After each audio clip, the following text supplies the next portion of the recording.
Raketat amerikane Javelin i u dorëzuan Shqipërisë në një ceremoni zyrtare me 27 shkurt 2026, duke shënuar një hap të rëndësishëm në bashkëpunimin mes dy vendeve në fushën e mbrojtjes.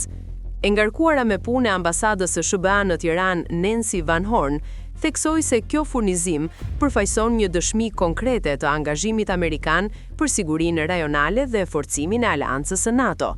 Ajo nënvizoi se këto sisteme ndihmojnë Shqipërinë të përmbushë objektivat e saj në kuadër të NATO-s, si në aspektin e shpenzimeve të mbrojtjes, ashtu edhe të zhvillimit të kapaciteteve ushtarake. Në ceremoni ishte i pranishëm edhe rreshteri Manuel Coronado, i cili ka përvojë me këtë teknologji.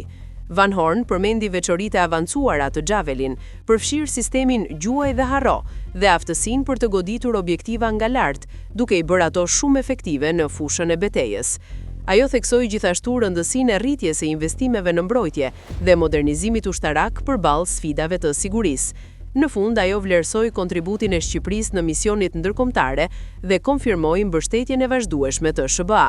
Më herët, ish-ministri Pirro Vengu kishte bërë të ditur se grupi i parë i këtyre raketave kishte mbërritur në fund të vitit 2025, duke forcuar ndjeshëm kapacitetet mbrojtëse të vendit.